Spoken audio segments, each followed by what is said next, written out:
All right, let's dive right in. We're going to go on a bit of an inner journey today, and we're going to explore a really profound question. Beyond all the noise, all the chaos in our heads, who are we really? Let's get into it. So, let me ask you something. Do you ever feel like you're a completely different person from one minute to the next? One moment you're calm, the next you're totally frustrated.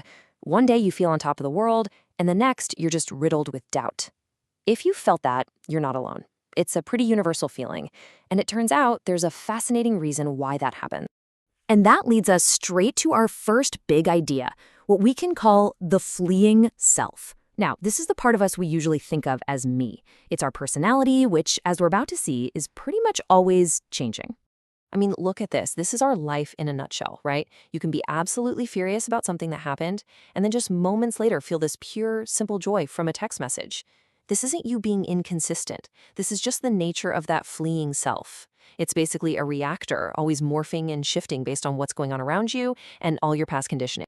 So the key thing to get here is that this fleeing self, it's not a fixed thing. It's not a solid identity. It's really just a temporary collection of thoughts and feelings and reactions, all shaped by what's happening to you. It's the part of you that's always on the run, always changing, always fleeing. Okay, so if that ever-changing reactive personality isn't who we really are, then what is? This question right here is where we make a huge shift in perspective, and we get into a really powerful idea about our own awareness. Now, this might sound a little wild at first, but just consider this for a second. You are not the creator of your thoughts. They just appear. They pop into your head like clouds passing in the sky. They're imagined, a kind of mental weather that you don't actually control. And this really gets to the heart of it. If you're not the one making the thoughts, then who are you in that equation? Well, you are the awareness that just notices them. See, there's no little CEO in your brain writing every thought. There is only the silent act of witnessing them as they come and go.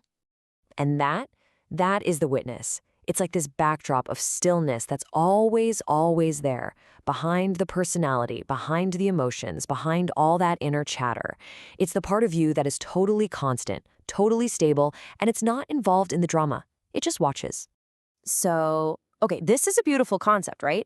But what do we do with it? How do we actually shift from being constantly tangled up in the drama of the fleeing self to just resting in the peace of the witness? Well, the path is actually surprisingly simple. It really just boils down to these two steps. First, you just witness the changes. So when anger shows up, you just notice it. Ah, there's anger. You don't have to become the anger. And second, and this part is absolutely key, you stop sponsoring that personality. So what does sponsoring even mean? Well, it just means giving that fleeting personality your attention, your energy, and your belief. When you identify with the anger, I am so angry, you're feeding it. When you believe your anxious thoughts are true, you're giving them power.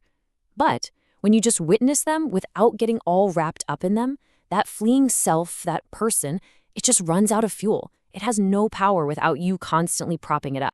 So what happens when that fleeing self finally runs out of steam? What's left when all that noise finally dies down? Well, the results are, they're nothing short of profound. First off, that constant inner monologue, the voice in your head that never, ever shuts up, it finally starts to fade. And next, the mind's constant need to label everything, this is good, this is bad, right, wrong, that starts to quiet down too. And finally, that relentless stream of self-judgment, it just dissolves. And what's left behind is this quiet, open space of acceptance. And when all those layers of mental noise fall away, what you discover is true freedom.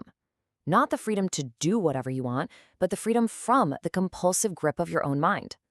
You're left with pure stillness, a really deep sense of presence right here in the moment, and this unmeasurable, profound joy that doesn't need any reason to exist. But hang on, here's a crucial warning. The mind is incredibly tricky. It will try to grab this feeling of stillness and turn it into just another memory, another blissful experience to add to its collection and then chase after. And that misses the entire point. And this is the final and maybe the most important takeaway of all. This stillness, this witnessing presence, it isn't an experience you have. It's not some goal to achieve or a feeling to remember. It is the very essence of who you are right here, right now, before a single thought even arises. It's not something you find, it's what you realize you already are when you finally stop searching.